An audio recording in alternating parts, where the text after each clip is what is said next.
Hey everybody, welcome back to my channel, Lou Insights. Big Lou back in the place. All right, so this video, I kind of, by the way, you see me rocking Legendary Avenue. It's a beautiful brand, man. My man Joel Wilburn, um, my dude's younger brother, he got a brand called Legendary Avenue, y'all. We got to start supporting our own people in our hometown, especially. And let me just let you know that Joel, Legendary Avenue, I live in the burbs. I got a white neighbor. When I wear this jogging suit, every time I wear it, she be asking me about it. And this is an older white lady in her 70s. She love it. She keep asking me to connect her with you. So I just say that to say, bruh, your brand is your brand is legit. People, it ain't even from hip hop culture, black culture, whatever. They love it. So I'll be getting with you to give you her information and everything, and make sure she can cop a jogging suit. She loved the jogging suit. There's something about she said how the pants, the sleeves, it fits, and she likes to have the fitting sleeves on the ankles too. It's something about it that she loves. So I just wanted to make sure I put that out there too. But yeah, y'all, we got to start rocking the brands from our people, and especially if it's good work. And Legendary Avenue is definitely up there. And I got a saying, man, Dayton got to eat. We got too much talent. Dayton got to eat. But so just wanted to bring you another video. This video is more about uh, my time at Ohio State, and in particular, that second to third year at Ohio State and the amount of perseverance it took.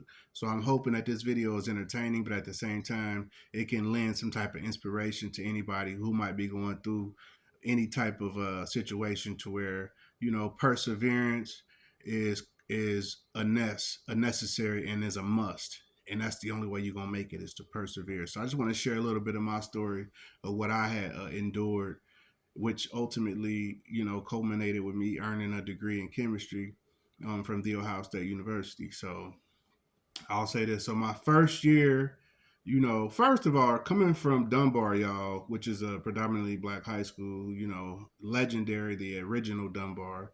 I make sure to tell that to everybody that I run into across the country who went to Dunbar schools. I let them know that, yeah, the original Dayton, Ohio version, yeah, that's where I graduated from.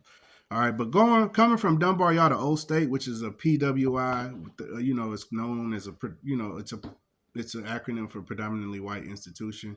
Going from Dayton Public and living in Dayton and straight to the culture at Ohio State, which is predominantly white. I mean, it's all races there, but it's predominantly white. Y'all, that is a culture shock for your ass. I'm telling you. You know what I'm saying? You spend the first several months there just figuring out life.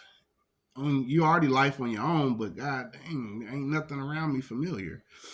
You seeing it's a $50,000, 50,000 people on campus, 50,000 students on campus. You're seeing new people every day. On top of that, you're trying to adjust to what is not the norm. I'm just telling you, it's a hell of a culture shock, and it's something that I think that needs to be expressed more often to our youth before they go to HBCUs, but especially to PWIs. Like, y'all going from Dunbar 99.9 whatever percent black to Old State, you know what I mean? That's crazy. That was a crazy culture shock. So that was just one thing that I had to endure, but I'm not gonna say that that was a heavy thing. But as I think back, y'all, there was some trying times that really, that I had to dig deep into my relationship with God, dig deep into my core strength as a man, as a human being, and really fight through and make my way. All right, so initially, the look of it is, oh Lou, he got a scholarship to Old State. He doing his thing. You know what I'm saying? He got an academic scholarship to Old State. And then when it comes time to graduation, it's like, oh, Lou did his thing. He graduated from Old State with a degree in chemistry. And Bachelor of Science in Chemistry. Man, he that dude. He doing his thing, man. That's the initial response to something like that, and I'm grateful for that. You know what I'm saying? To be able to have said that, people say that about me, and to be able to say that I've accomplished that. But believe me, dog, there was no void of tough times. You know what I'm saying? Going to Old State grew me into a man. It let me know that I could survive not only in my city, not only in Columbus, Ohio, but anywhere in the world. The adjustments I had to make. You know what I'm saying? I went through the semesters where we ain't have no, me and my roommate ain't have no electricity, so we had to heat the house with a, we had, I'm sorry, we did have electricity. We didn't have gas. So I had to heat the house with the electric stove. We had to keep the stove open, you know, to keep the little 2 bedroom little apartment that really is a 1 bedroom. You know what I'm saying? They done turned it into a 2 bedroom. They know good and well they was dead wrong. I could barely get into the shower, boy. That bathroom was so tiny. But anyway, so I'm gonna list some of the things that I persevered through, and hopefully it can serve as an inspiration for the youth and for and grown-ups that may be going through it. So I'll say one of the first situations that really, it sounds trivial, but going through it is not. And it was the high school sweetheart. So I had a high school sweetheart at Dunbar. People, anybody that knows me probably know who I'm talking about. I won't say her name or anything out of respect, because we had a beautiful relationship and we was in love, love, love, y'all. I'm talking about whoever was around us, they could attest to it. Like we experienced that, yeah, that one where I don't even know if it was love anymore. It done went into some type of, I don't even know. I ain't gonna call it obsession on both sides, but it was crazy. You understand me? Um, and right now, she's married and doing well. She's kids, married, financially. She's always been a great girl, and she still is. And me and her, we talked maybe about a year ago or something, but we respect the situation that we had together, and we are proud of each other for what we've been able to accomplish in our lives. But yeah, that breakup though, at the end of my freshman year in college, oh my God, y'all, that right there. Now, mind you, I got a scholarship to Old State, so it's an academic scholarship. So in order to remain eligible for your scholarship money to keep coming every quarter, right back then it was quarters, it wasn't semesters. You got to keep a certain GPA. So that means your mental got to maintain on top. You know what I'm saying? And that, bro, that was so gut wrenching. So the breakup, it was already tough during the long term relationship because she had went to another college. But it was already tough dealing with the long term relationship. But on top of that, dealing with the actual breakup to where, dang, you young, all you thinking about is her being with other guys, like just to be it all, keep it all the way funky. Yeah, that's what you're thinking about, and you going through the torment of just breakup. That attachment that you had that was so strong for so many years. I think it's about 3 years stronger, maybe more. Being ripped apart. That's gonna leave a wound, and that's gonna leave trauma and some scars. And that was one thing that I had to persevere through. And I ain't gonna lie, you know what I'm saying? I ain't a perfect dude. One of the things that I used to motivate me to persevere through that was I, and I would, I feel embarrassed saying this because I would never admit this, but now, hey, I got to keep it all the way true. What part of my motivation was I was going to show her the type of guy, the caliber of guy that she lost. You know what I'm saying? I was going to show her. And the way I was going to do it was to show how exemplary and successful that I was going to be. All right. And if she watched this video, it ain't no hard feelings, sweetie.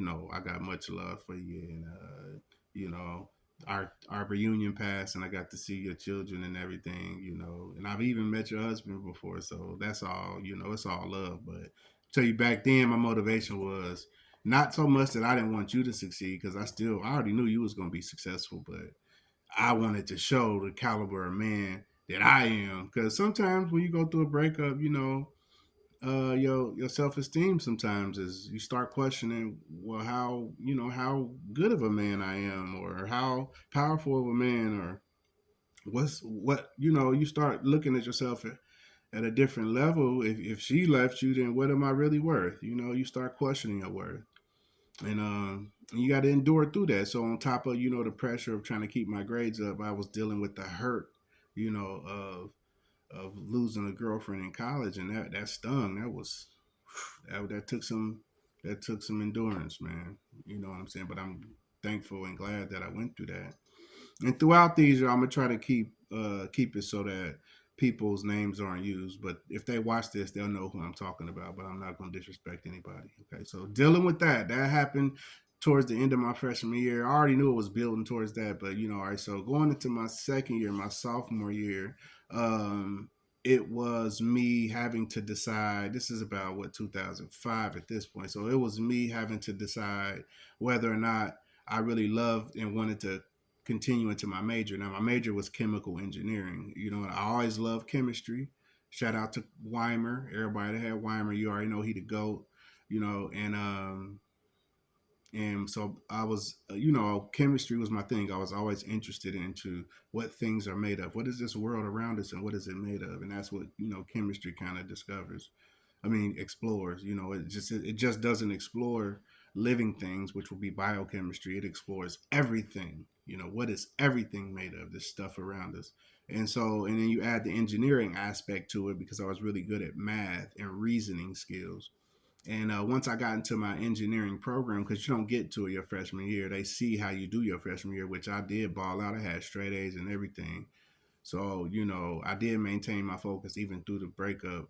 Um, but I will also say that second year, this is another hard hit. My namesake, my grandfather, see, I'm Lewis Davis the fourth. My grandfather, who will be Lewis Davis the second, passed away in 2005, and that was also a dart to the heart. You know what I'm saying? That made me start to question just the most hard questions in life of like, what are we here for? What is this all for? If we end up dying in the first place, like, what are we working for? What are we trying to do? So all those questions start to hit me, and then of course the hurt from not having him around anymore. All right, so I would say that I wouldn't say me and my grandfather's relationship like he raised me or anything like that, but whenever we were together, the bond was so natural. And he would talk to me, and I was a little boy at that time, mostly when we spent time together. And he would just let me talk basically and tell him what I was experiencing in life. And he would take me and my cousin Kern. I'm sure Kern don't mind his name being in there. He would take us to NBA basketball games and things of that such. Me and Karen, we used to do a lot of stuff when we was boys. We done been to NBA basketball games. We done been to NFL football games. One, we went to the Bengals, and dude, that was our first time seeing somebody streak in person. Dude was butt naked running down the field. We was rolling, and it was cold outside. So that was Karen to tell you about that. But yeah, I built my relationship with my grandfather, and now he's gone all of a sudden. And so that was another heart wrenching situation I had to deal with while I'm still under the pressure.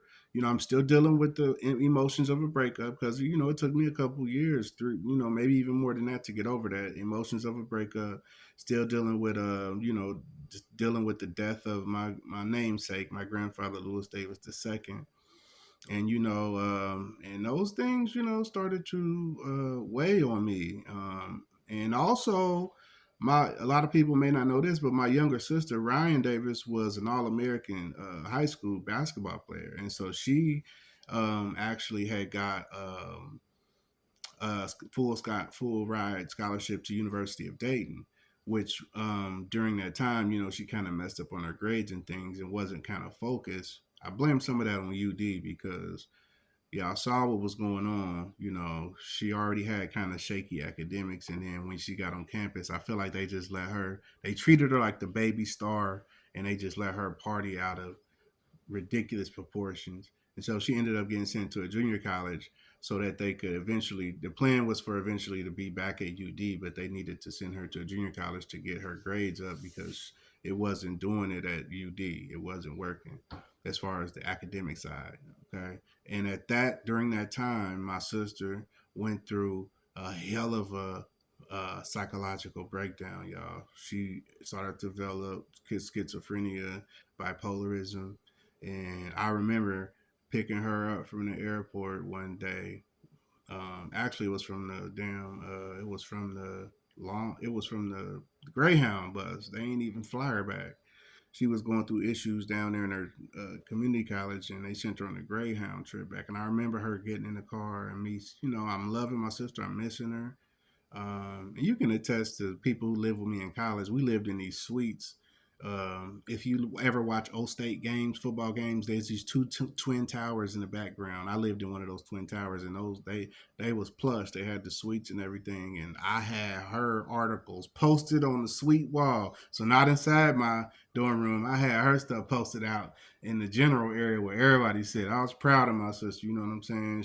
Thinking she about to take over in college and make it to the WNBA, and then for her to go through such a horrible mental crisis was just kind of crushing, and I saw it to my mom, and then it just trickled down from there to my family. And not only are we now dealing with me personally dealing with a very gut wrenching high school sweetheart breakup, but I'm dealing with the situation. I'm dealing with my grandfather just passing, and I'm also dealing with um, my sister going through this mental uh, transformation into where she's just schizophrenic and kind of bipolar, and it's weighing on my mother, you know, and which then kind of trickled itself into the next thing, which was my mother actually having a heart attack. I remember sitting on my couch at school and getting blown up from different people in my family. And when I finally talked to,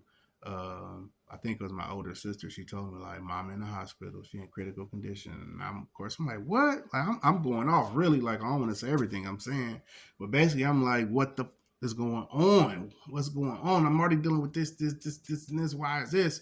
And then I come to find out that she had a heart attack. So of course I rushed down there and to the city from Columbus to see what was going on, check on my mom. And I'm thanking God that my mom made it through and survived. And eventually she was healed and she made the proper adjustments with her lifestyle to where, her chances of having that to her happen again would be very slim. So I'm dealing with, the vulnerability of your mom going through such a thing.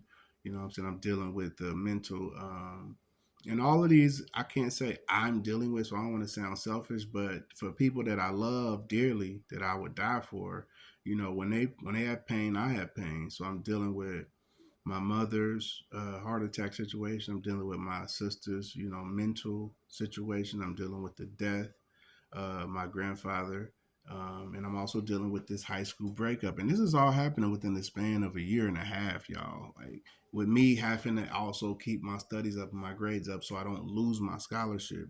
So this is ridiculous. Like this is a turning point in my life that turned me into a man for real. Like a lot of people, when I came back from college, they noticed that great difference in me. I remember them saying that, like, y'all talked to. I remember somebody telling me, like, y'all, we had a whole conversation about you, Lou. Like, they was just saying, like, have y'all talked to Lou lately? This dude is a whole different dude. Because I was really quiet and everything in high school. Like, I was well known, mostly through sports and academics and things. And I had sisters, that was prominent in their athletic areas, So it kind of automatically kind of thrust me into a little bit of spotlight. And then of course I came in and I achieved a lot of things both athletically and academically. um, so but I was always quiet though, even though I had notoriety and things like that. I was always still real quiet.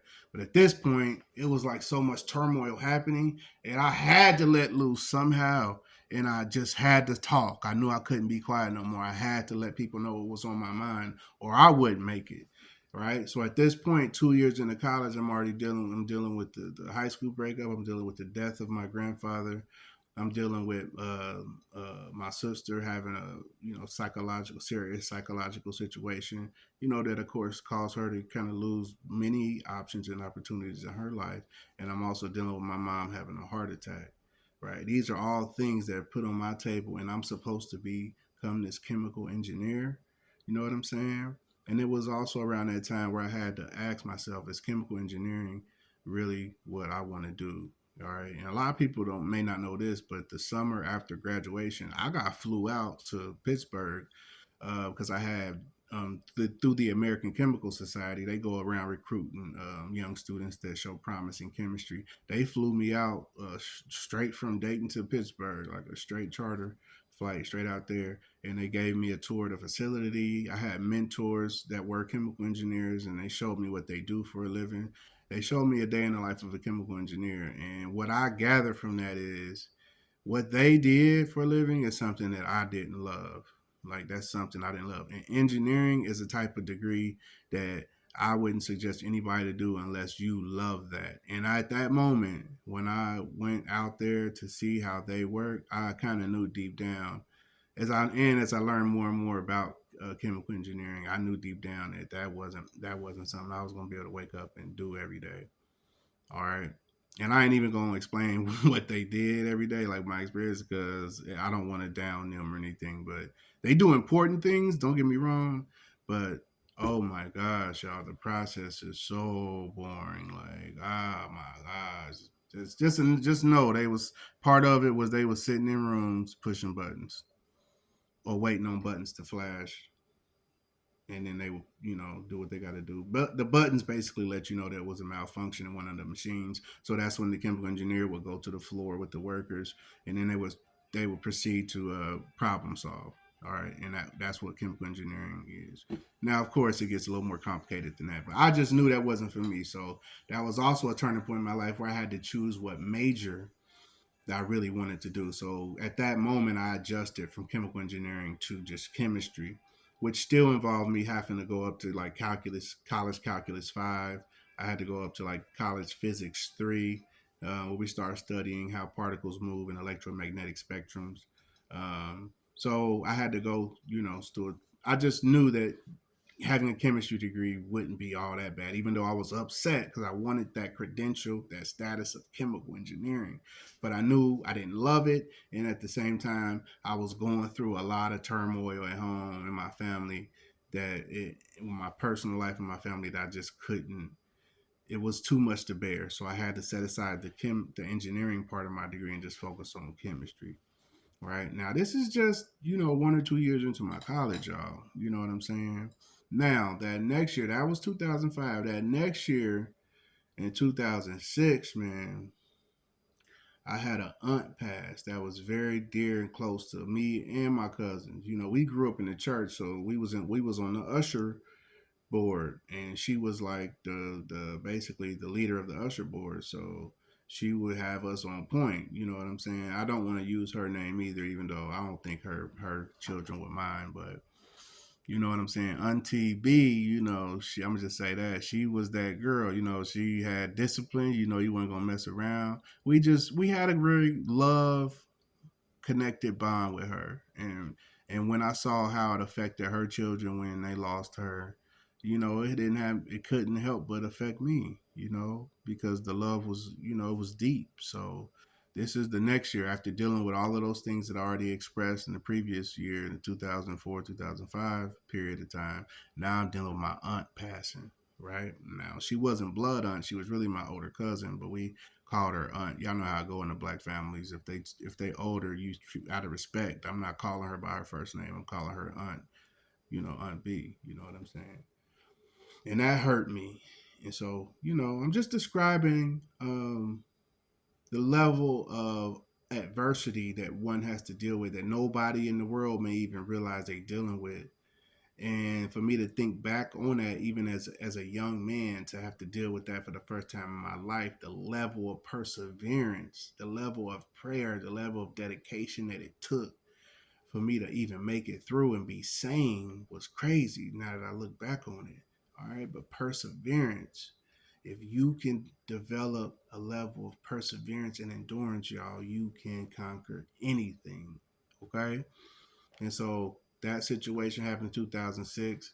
And then on top of that, my dad's sister, same daddy, same mama, Aunt Aunt J. All right, I'm gonna just say that she had a fatal accident in her house and passed away. And when I came home, when that happened, and I saw my family and I saw my daddy. By the way, that was one of my mom's A1 best friends. Before I was even thought of, they was running together. The Aunt Jay, she wasn't no joke either. She was something else. You know what I'm saying? And they was A1. That's my mom best friend. And to see how that impacted my mom, her going through the heart attack, her going through her daughter, going through these mental breakdowns. My mom losing her father my first grandfather that I lost. Dang, I didn't mention him yet. So within all of this happening, my auntie dying as over the usher board, us dealing with that, my my my dad's saint sister, Aunt J. So I got Aunt B that passed, Aunt J passed through a fatal tragic accident in her house that was just completely unexpected because she was healthy. Aunt J was gorgeous, man, for her age, and she was sharp, everything on point, owned her own house, she was married. It's like I'm asking God at this point, like, is you real? Like, what's up? Because it's like you don't mind destroying my family and destroying my will to finish this journey that I thought you set me on. I thought you set me on a journey by me earning the scholarship to Old State. You know, I thought that was the plan, and now here are these all these obstacles. You know what I'm saying, that we having to deal with, and as a family and me personally, all up in one time. Though this is 1, 2, 3 years time. You know that all of this is piling up, and I'm dealing with, and I'm questioning life. These life questions. Now there were some wonderful people that came into my life during this time. They helped me grow spiritually to be able to handle this and gain some understanding that I just didn't have. You know what I'm saying? But this was a tough time, man. This was a stacked up, just stacked up boundaries and barriers that had to be completed in order for me to hold on to my end of the bargain of the scholarship. You know, and so yeah, so that was a tough year, man, in 2006, and I didn't get to. Now I spoke early, too early on it, but also within my two aunts dying that year, my grandfather, my mother's dad, passed that year as well. All right, so we talking about the passing of two of my grandfathers that were major influences, the passing of two of my aunts. All right, then we talking about my sister going through her psychological issues. As all American basketball star, just all of a sudden going through these uh, mental issues. And then on top of that, my mother having a heart attack. Like all of this is hitting this young man, myself, within 3 years' time. And nobody knows I'm going through this but me, because I'm the type to keep things closed in, which is probably not healthy, which is probably why I don't mind now speaking about this and venting to Facebook and YouTube. But just describing the level of the barrier and the level of obstacles that people have to go through. And a lot of people that see me now and see that are around me, they look at me probably and they wonder, like, how is this dude able to be live this life? We all struggling and going through things, but this guy somehow is able to just live life and seem to be happy about everything and all that. And I want to let you know that it ain't all peaches and cream on Sunshine Drive. Brother done been through a lot, done had to endure a lot and handle my business through a lot of turmoil and hurt. You know what I'm saying? I know everybody got stories too, so I'm not, I realize that. But just that year, that 2006 year, on top of that 2005 year, we talking about my sophomore to junior years in college. Oh my gosh, man. It was so many just I can't even actually put it in. I'm putting it in words now, but it's no really words to describe how I felt at that time. And on top of that, I had an older sibling that was, during that time that was actually, locked up and put in, incarcerated. That was somebody that was kind of my rock at that time. You know what I'm saying? Gave me a lot of good advice, and just as a man, and having him taken away from me at a very vulnerable spot in my life is just another thing. So it was like almost like, dang God, do you not want me to graduate? Like, is this the sign that you're telling me? But I always deep down knew that it was really just a test. It was, how you go to the gym, and if you want to build your body, you got to have some type of resistance against you. You got to have some type of weights that's trying to stop you, but you coming, bam, bam, bam. You need the resistance in order to build the muscle. And I could tell deep down, even though I was hurt and maybe mad at God, even at times, I still knew that it was somehow some type of resistance that was needed for me to grow into the man that I was destined to become. Um, so yeah, and So yeah, I'm gonna cap it off at that, y'all. There was a few other things that happened too that was crazy. You know what I'm saying, with family members and everything. But man, it's more story to tell after that happened after college graduation. It's crazy, man.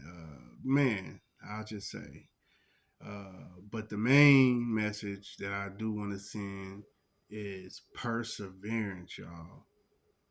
This season of your life, this time of your life may seem like everything is set up for you to fail and just suffer and be in pain. But I'm telling you, y'all, it's a test of will and perseverance. On the other side of it, you're going to come out so beautiful, so strong, so ready to be able to help others in their life when they become that person that's up against any type of obstacle or barrier. You're going to be that person that can sit them down and say, hey, this is just a moment in your life. And it's a saying that my family always say, and I don't even think it's a Bible verse, but it should be. I feel like it should be. And my dad always say it, and he sit down and say, son, and this too shall pass. And I know I ain't the only person whose family say that. Old school, our precious grandparents and everything, they say, son or daughter, this too shall pass.